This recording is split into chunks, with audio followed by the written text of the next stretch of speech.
Қайырлы күн, құрметті көрермен. Бүгін отбасындағы бала тәрбиесіне сұхбаттасатын боламыз. Отбасындағы бала тәрбиесінде қандай жағдайларға мән берілу керек, отбасында бала тәрбиесіне қалай көңіл бөлу керек, осы тақырыпта бүгін бізде ағыда құтты қонағымыз мультипликатор, психолог және сеніммен болашақ республикалық қоғамдық бірлестігінің психологы Сымбат Абдрахманова.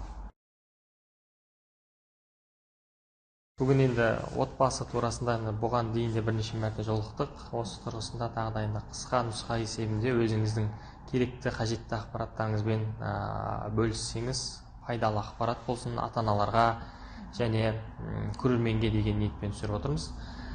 Жалпы енді бірінші сұрақ, отбасындағы қыз бала мен ұл баланың тәрбиесіне қандай айырмашылық және қалай мән берген дұрыс?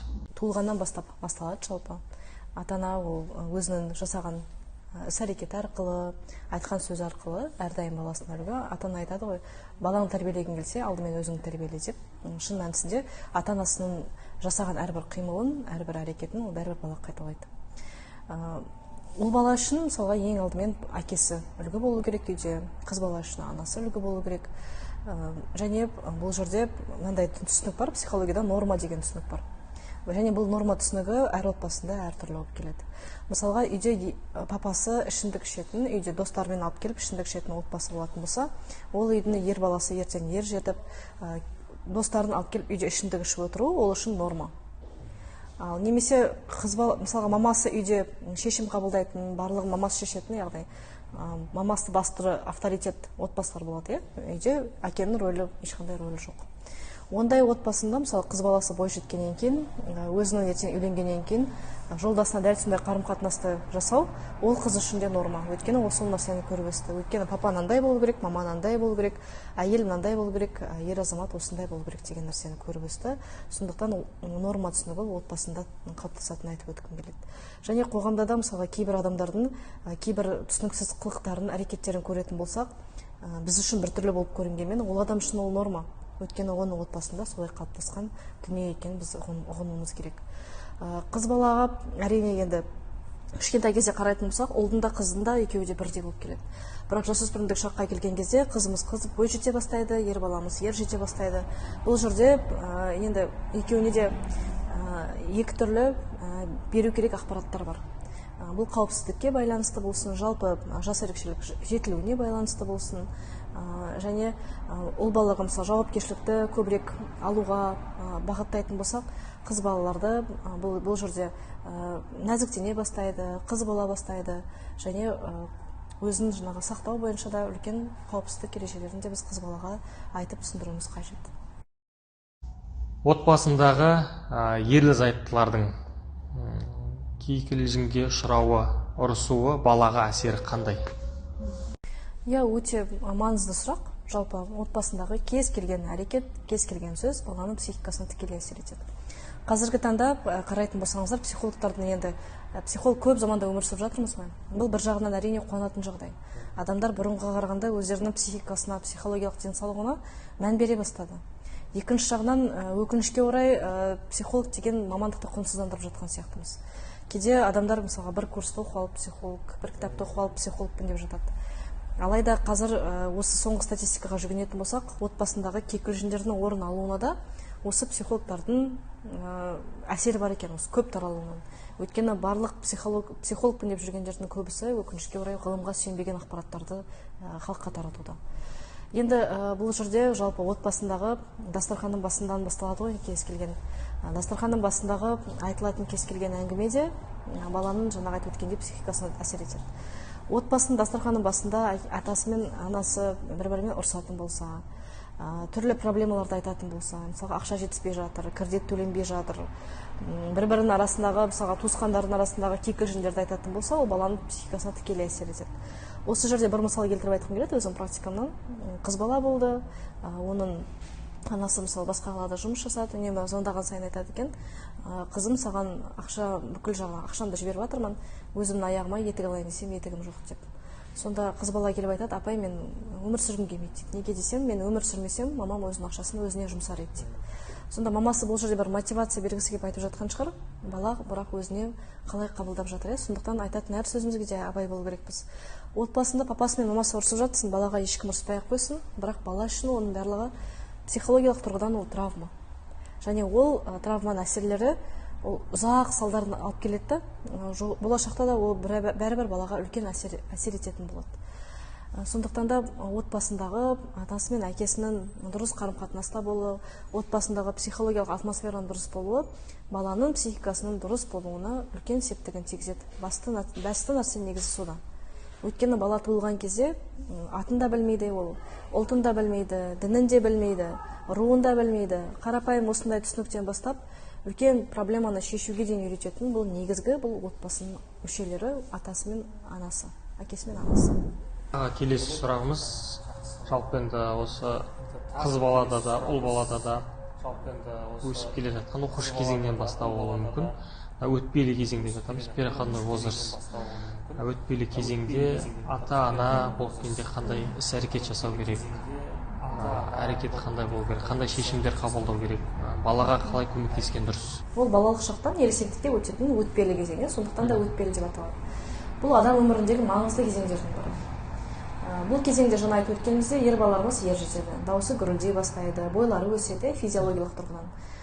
Психологиялық тұрғыдан да мінездері қалыптаса бастайды. Ашушаң болып кетуі мүмкін, тұйықталып кетуі мүмкін, бөлмесінен шықпай қалуы мүмкін. Қыз балаларда бой жетеді, беттеріне безеу шығады, қыз ретінде жетіледі, кеудесі өседі деген секілді.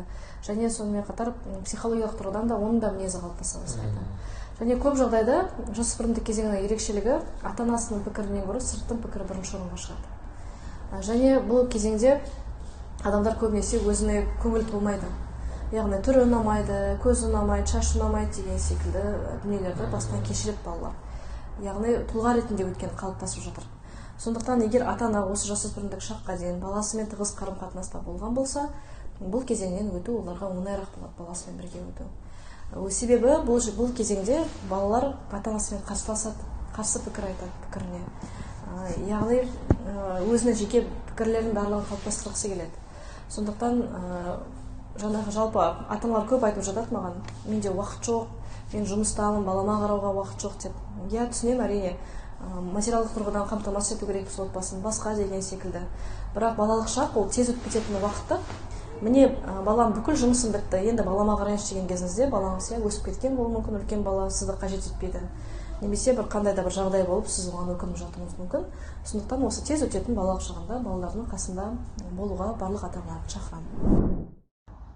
Жаңа өтпелі кезеңде болсын, жаңа жасөспірім шақта болсын, қыз балаларының, оның ішінде ер балаларда да сабаққа бару тұрғысында мектеп формасында түрлі жайттар кездесіп жатады. Қысқа киіну болады, басқасы бар, түрлі бағыттағылар. Осы тұрғыда ата-ананың жауапкершілігі қандай? Қандай іс-әрекет жасау керек? Қалайынан түсіндірген дұрыс ата-ана ретінде қыз балаларға, ер балаларға? Барлық баласының істеген әрекеті үшін жауап беретін негізгі бұл ата-ана бұл жерде. Сондықтан киген киіміне де жауап беретін, баласының істеген әрекетіне де, бұзықтығына да ата-ана жауап береді. Ол жаңағы қылмыспен де қаралады, қылмыстық кодекспен де қаралып, жаңағы жауапкершілікке тартылып жатады ата-аналар. Сондықтан ата-ана әрине баласына жаңағы киінгеніне де, басқасына да жауап беру керек. Жалпы енді ата-ана ретінде бірнеше дүниені балаға ұғындыру керек. Бұл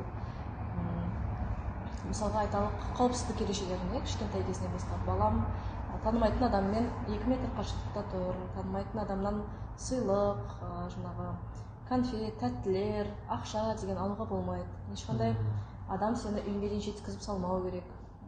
Сені жаңағы үйде кім болады деген жеке сұрақтарды, қайда тұрасың, мамаң қашан болады деген жеке сұрақтарды қоймау керек деген секілді қарапайым осындай қауіпсіздік ережелерін де біз балаға түсіндіру керек. Себебі қазір және енді біз қазақи қоғамда тәрбиелейміз, үлкендердің барлығын айтқанын тыңдау керек, үлкеннің айтқанын барлығы дұрыс деп тәрбиелеп жатамыз. Бірақ кейбір үлкен кісілерден бізге қауіп төнуі мүмкін екенін де біз балаға айтып түсіндіру керекпіз. Себебі қазір енді қоғам болғаннан кейін түрлі жағдаяттар орын алып жатыр. Бұдан балаларымызды қорғау үшін балалардың барлығы әрекеті маңызды екенін айтып өту керек. Және енді жаңа айтып жатсыз ғой, киінуге байланысты жалпы психологияда адам ақпаратты ең алдымен көзбен қабылдайды. Сен адамның сөйлемей жатып, еш нәрсені айтпастан бірінші түріне қарап бәрібір де бағалайсыз. Әдемі екен, әдемі емес екен, мынандай екен, белгілі бір ол туралы ой пайда болады. Сырт пішініне қарап, киіміне қарап. Содан кейін барып құлақпен қабылдайды, сөйлегеннен кейін барып. Сондықтан да сіздің де балаңыз ашық киінетін болса, қыз баласы мысалға, ол туралы да пікір қалыптасқан кезде айтып жатырмын ғой, бірінші көзбен қабылдайды деп, дұрыс емес пікір қалыптасуы мүмкін, бір жағынан. Жалпы оқушы балдарға, оның ішінде жасөспірімдерге, студенттерге болсын, біз ұялы телефонды беріп жатамыз. Оның қауіпсіздік байланыс үшін беріп жатамыз. Бірақ оны басқаша пайдаланатындар бар. Ақша табу мақсатында ер балдар жаңағы құмар ойындарға кіріп жататындар бар. Қыз балдар прямой эфирге, тікелей эфирге, стримге шығып жататындар бар. TikTokта, Instagramға кіретіндер де бар. Осы тұрғыда балаға қай жастан бастап телефонды берген дұрыс?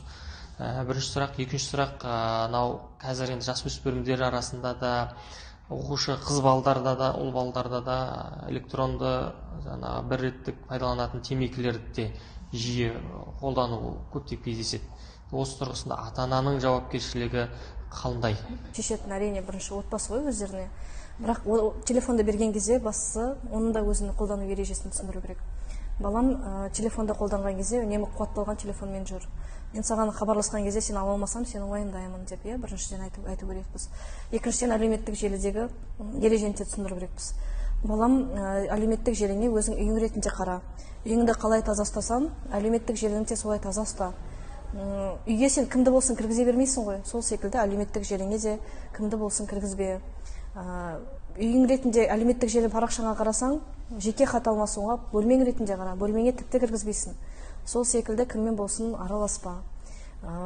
Және бұл жерде тағы бір жастардың арасында өте кең таралып кеткен дүниелер қазіргі таңда енді секстинг, груминг деген терминдар да бар, яғни бір-бірлеріне ашық киімсіз немесе іш киіммен фотолар жолдап жатады. Және көп фактілер тіркеліп жатыр қазір, сол арқылы шантаж жасайтынын, сол арқылы ақша бопсалап жатқандығын, буллинг көрсетіліп жатқандығын, мамаңа көрсетем, папаңа көрсетем, жолдасыңа көрсетем немесе жігітіңе көрсетем деген секілді.